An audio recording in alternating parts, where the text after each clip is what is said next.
Hello friends, myself Rasika Pagaria from Araham College. See, in last lecture we started studying about the later Vedic period. Then first we saw the introduction like later Vedic period. ये जो period था वो कैसे अलग था. इसमें they used to give more importance to the sacrifices, right?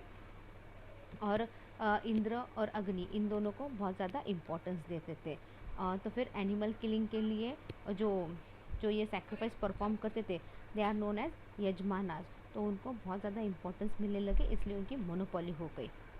Then काऊ की सबसे ज़्यादा बलि चढ़ती थी, उसके साथ साथ काऊ के साथ gifts like gold, cloth and horses भी दिए जाते थे. Then we studied about the later वैदिक पीरियड. अभी कहाँ से कहाँ तक स्प्रेड हुआ था लेटर वैदिक period? It was spread in Punjab, Haryana and all. Now will look at the then the Vedic text जो है वो 3 डिवीजन में बटा हुआ है. That is the Aryavarta, that is the northern Indian, and Madhyastha, that is the central India, and Dakshinapatha, that is the southern India. Now will be looking at the political life of the later Vedic period. The rise of the 16 Mahajanpadas along with the increasing power of the king comprise of the other characteristics of this period. See, यहाँ क्या है? The rise of 16 Mahajanpadas. यहाँ पे क्या आ गए? नए 16 महाजनपदास आ गए. तो इससे ज़्यादा क्या हो गया? किंग को ज़्यादा पावर मिल गई, किंग को ज़्यादा इम्पोर्टेंस मिल गया. तो फिर क्या है? रिचुअल्स रहे. Rajasuya, that is the royal consecration, Vajapeya, chariot race, and Ashvamedha horse sacrifice became widespread. See, rituals जैसे राज्य सूया मतलब रॉयल सिक्रेशन, और विजय पी यानी चेहरोट रेस मतलब जो घोड़े पे बैठ के दो सोल्जर्स एक आमने सामने आके जो झगड़ा करते हैं, that is known as chariot race. And Ashvamedha horse का सेक्रीफाइस करना, ये बहुत ज़्यादा फैल चुका था. इन रिचुअल्स को बहुत ज़्यादा इम्पोर्टेंस मिल गई थी. At the same time the saying of the people in the administration diminished. See, at the same time क्या है? उसी वक्त क्या हो गया? The saying of the people in the administration diminished, मतलब एडमिनिस्ट्रेशन में जो पीपल थे वो धीरे धीरे कम हो गए. Now emergence of king as an autocrat and kingship divine. अभी किंग आया और किंग का इम्पोर्टेंस देखते हैं.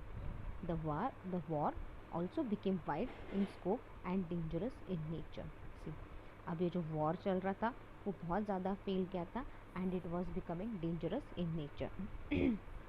सी, ये जो वॉर चल रहा है it became dangerous in nature.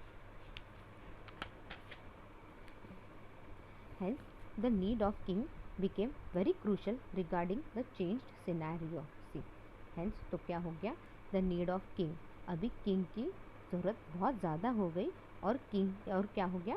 और जो चेंज हो रहा है सिनेरियो में उसके लिए क्या हो गया? किंग की ज़रूरत हो गई, क्योंकि किंग ही एक ऐसा इंसान था which would control everything.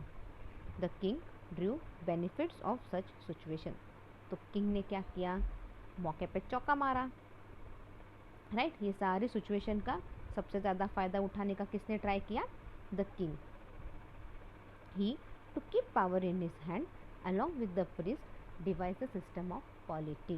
C, king ने क्या किया? अब सिचुएशन बहुत ख़राब है, किंग को तो पता है. तो किंग ने क्या किया? What he tried to take advantage of this situation. उसने क्या किया? सारी पावर अपने हाथ में ले ली प्रीस्ट के साथ.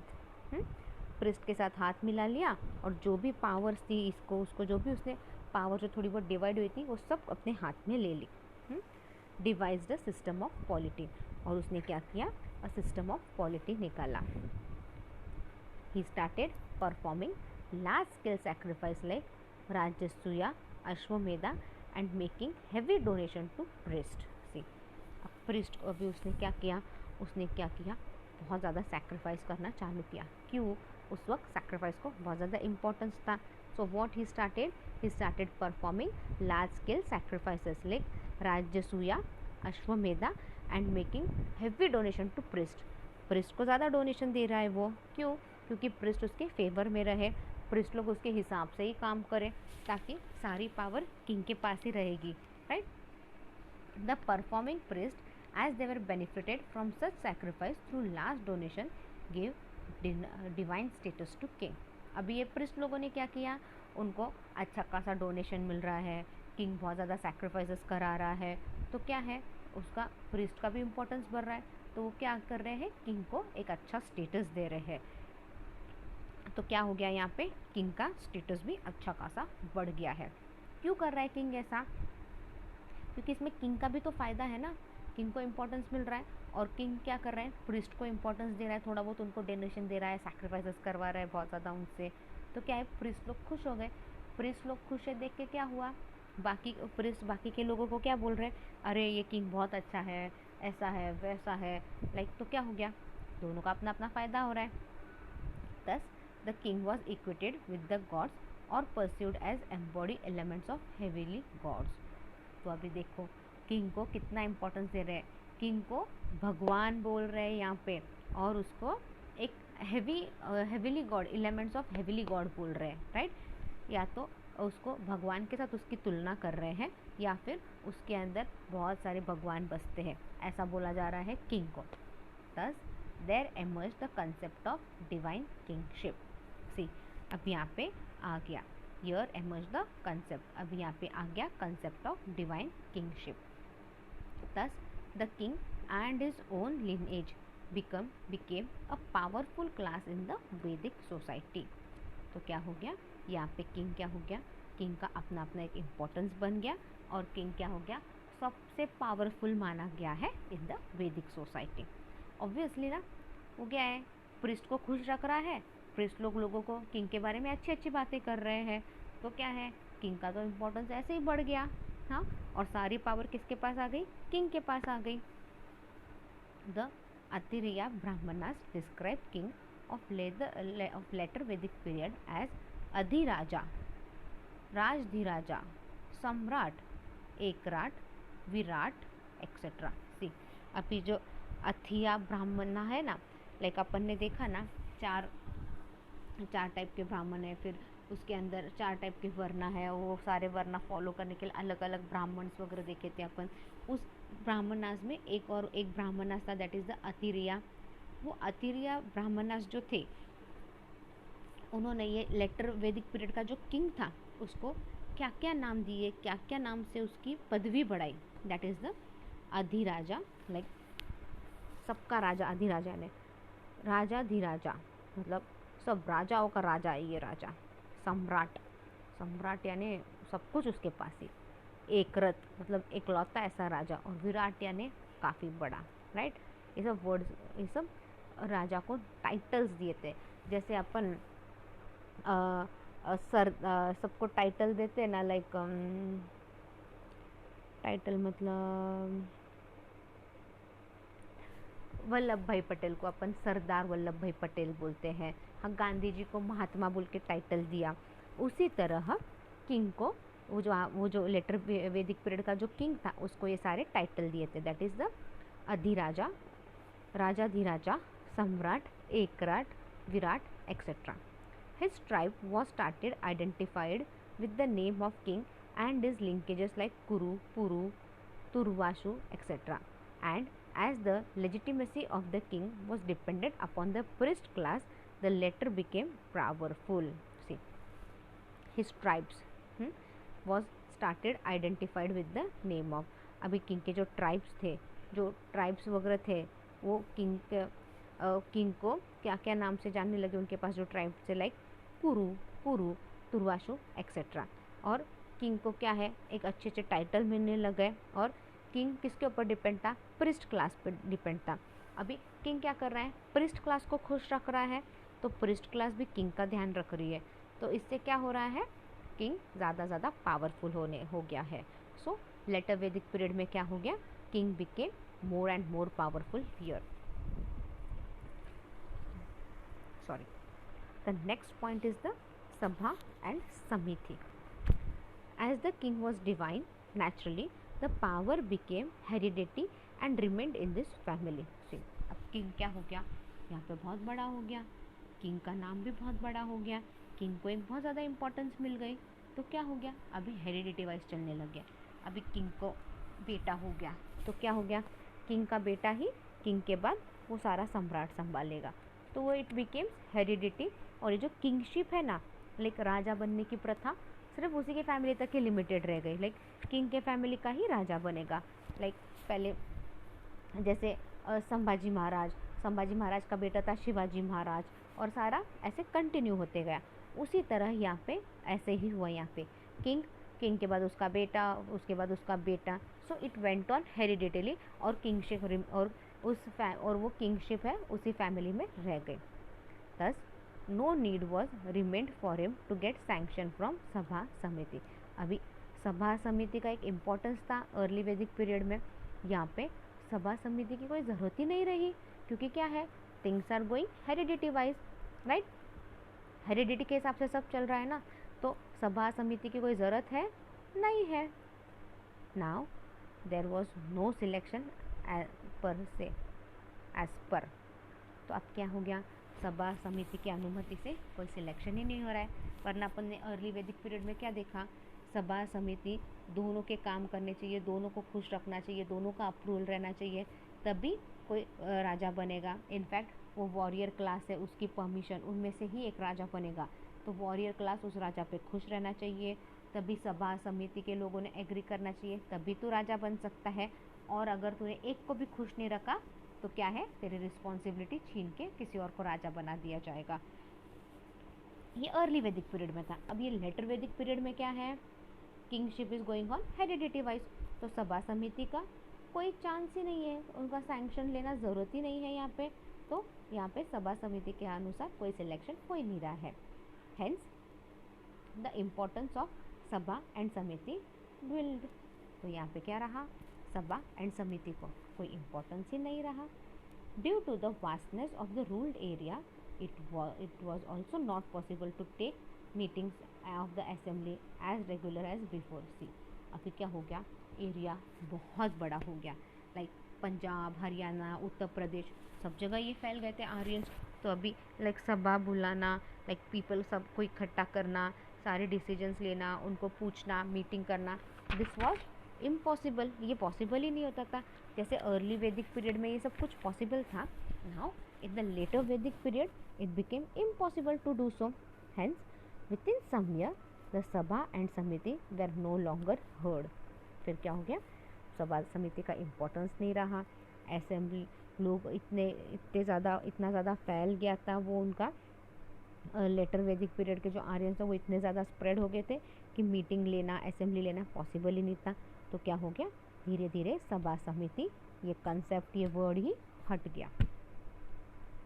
Income due to the hereditary status and divine kingship, now king became responsible sold to the god। अब इसी हेरिडिटी स्टेटस चल रहा है और ये डिवाइन किंगशिप वही चल रहा है, लाइक बेटा पहले राजा, फिर उसका बेटा, फिर उसका बेटा, ऐसे ही चल रहा है। अभी responsibility solely to the god, अभी किंग का सब रिस्पॉन्सिबिलिटी क्या है, भगवान को खुश रखना। Now he could compel the wish to give him birth, ताकि वो लड़के को जन्म दे सके। Thus the gift became no more voluntary, they transformed into tax, right. अभी जो भी गिफ्ट वगैरह मिलते थे राजा को, जो भी गिफ्ट आते थे वो टैक्स के तौर पे रखे जाते थे। He introduce a systematic taxation system. अभी यहाँ पे किंग ने क्या किया, now the king had introduced here systematic taxation system. See early Vedic period में कोई टैक्सेशन सिस्टम नहीं था, राइट, बट लेटर वैदिक पीरियड में क्या हो गया, टैक्सेशन सिस्टम आ गया। Thus the previous control of wish on the king was dissolved। सी अभी यहाँ पे क्या हो गया, जो अपने हिसाब से अपन किंग को देते थे पहले अर्ली वैदिक पीरियड में, अपन किंग अब खुशी से किंग को देते थे गिफ्ट एंड ऑल, अब यहाँ पे ऐसा कुछ नहीं है। However there was still need of support of people. However क्या हो गया, यहाँ पे लोगों के सपोर्ट की ज़रूरत पड़ गई अपने को। Hence the king started redistributing whatever gifts he had received on the occasion of sacrifices। अभी क्या है, किंग का सपोर्ट चाहिए अपने को, तो किंग ने क्या किया, उसने सब कुछ रीडिस्ट्रीब्यूट करना चालू कर दिया।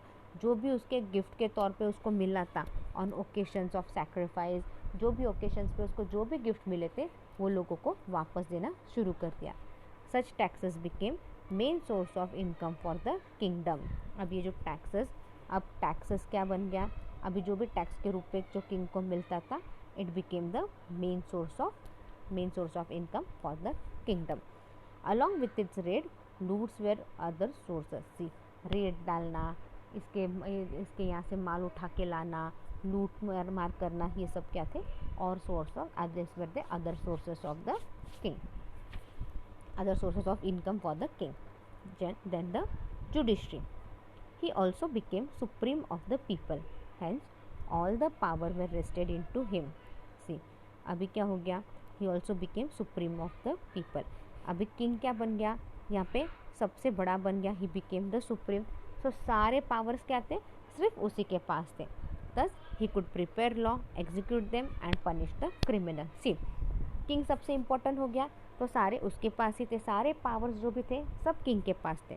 तो किंग क्या करता था, किंग लॉ बनाता था और लोगों को बोलता था, he used to make sure कि लोग वो जो भी लॉ बनाए उसको फॉलो करें, और जो ये लॉ नहीं फॉलो कर रहा है, ही पनिश देम, राइट, उनको पनिश भी करने का काम किंग का ही था। Now the military system. The frequency of war forced king to systemize his military system. अभी क्या हो गया, बार बार वॉर होने लगे, राइट, तो द फ्रीक्वेंसी ऑफ वॉर्स, हाँ, अब बार बार वॉर होने लगे, तो अभी किंग को ज़रूरत हो गई कि बाबा अपने पास एक प्रॉपर मिलिट्री सिस्टम रहना चाहिए। Thus in this period a proper military system was introduce. See, अब बार बार वॉर होने लग गया, तो अपने को एक अच्छा मिलिट्री सिस्टम चाहिए ताकि अपन अपने आप को प्रोटेक्ट कर सके। तो क्या हो गया, अभी लेटर वैदिक पीरियड में क्या हो गया, एक proper military system was introduced. A hierarchy was created and rules were formed. See, hierarchy एक बना दी थी और रूल्स वेर फॉर्म्ड, और रूल्स भी बना दिए थे। A hierarchy was created and rules were formed मतलब क्या है, जैसे अपने यहाँ पे रहता है ना, soldier, then commander, then chief, colonel, ये सब क्या है, ये हायरार्की वाइज जाता है, और सबको एक कुछ रूल्स, सिर्फ इस कमांडो को है कुछ रूल्स, सुपर ये उसका सब इंस्पेक्टर, उसका जो उसके बॉस रहते हैं उनका रहता है एंड ऑल, तो सबके रूल्स रहते हैं, तो हायरार्की क्रिएट हो गई और सबको रूल्स फॉलो करने हैं। His military comprised of selection like infantry, cavalry, artillery, elephants and war chariots. See, अब वो मिलिट्री में कॉम्प्रोमाइजेस ऑफ सिलेक्शन किस बेसिस पे होता था, एक तो इन्फेंट्री, हाँ, फिर क्लेवरी, इन्फेंट्री मतलब जो नॉर्मल सिंपल सोल्जर्स, क्लेवरी यानी क्या, जो आर्म्स वगैरह चला सकते हैं अच्छे से, वो आर्चरीज यानी क्या, जो बो एंड एरोज वेपन्स का प्रॉपर यूज़ करते हैं वो, फिर एलिफेंट्स पे भी बैठ के लोग वॉर करते थे, और वॉर चैरोट्स जो हॉर्स पे बैठ के वगैरह करते थे वो। अ कंसेप्ट ऑफ धर्म युद्धा वॉज डेवलप्ड मीन टाइम। सी, इतने में क्या हो गया, ये जो कंसेप्ट ऑफ धर्म युद्धा है, it was developed mean time. Deaths of battle field became heroic whereas running away from the battlefield became a point of disgust and great humanity. See, आज अपने यहाँ पे भी यही हाल है ना, आज भी यही चल रहा है अपने सोसाइटी में, लाइक जो जब भी वॉर होता है, जो वॉर में लास्ट तक डटे रहता है, अच्छे से वॉर करता है और वॉर जीत लिया तो वो हीरो होता है, अगर वॉर जीतते हुए वो मर गया तभी भी वो हीरो ही कहला जाता है। बट अगर आप बैटल फील्ड से भाग गए तो क्या है, it would become a point of disguise, और बहुत ज़्यादा ह्यूमिलेटिंग रहता है, मतलब बहुत ज़्यादा इंसल्टिंग रहेगा वो, राइट, आपकी बहुत बेइज्जती हो जाएगी अगर आप वॉर फील्ड से भाग के आ गए तो। तभी भी ऐसा ही था, लाइक लेटर वैदिक पीरियड में जो सीन है आज भी वही सीन है। तो the attack on women, children and unarmed were seen as unethical. See, आज भी वैसे ही है ना, वॉर के कुछ रूल्स हैं, भले ही कुछ कंट्रीज फॉलो नहीं करते, बट एक्चुअली वॉर के यही रूल्स है ना, वुमेन्स, चिल्ड्रन और जिनके पास शस्त्र कोई भी शस्त्र नहीं है, उनके साथ वॉर करना या उन पे अटैक करना, it was term to be unethical. तो उस वक्त भी ऐसा ही है, the attack on women, children and unarmed were seen as unethical. Beside, to fight before sunrise and after sunset was perceived as unlawful. See, मतलब आधी रात को अटैक करना, हाँ, ये सब क्या है, अनएथिकल है। सुबह सूरज बिफोर सनराइज कोई अटैक नहीं कर सकता, जब सनराइज होगा तभी अटैक करोगे, और सनसेट के बाद भी आप अटैक नहीं कर सकते। आफ्टर सनसेट ऑल्सो अगर किसी पे अटैक किया या वॉर किया तो भी अनएथिकल होगा, that would be termed as unlawful. We'll wind up our lecture here. In next lecture we'll start with the new point, that is the social life of the later Vedic period. Meanwhile, read the topic well. If you have any doubt, mail me on my mail id. My mail id is rasika.pagaria@arahamedu.in. Thank you.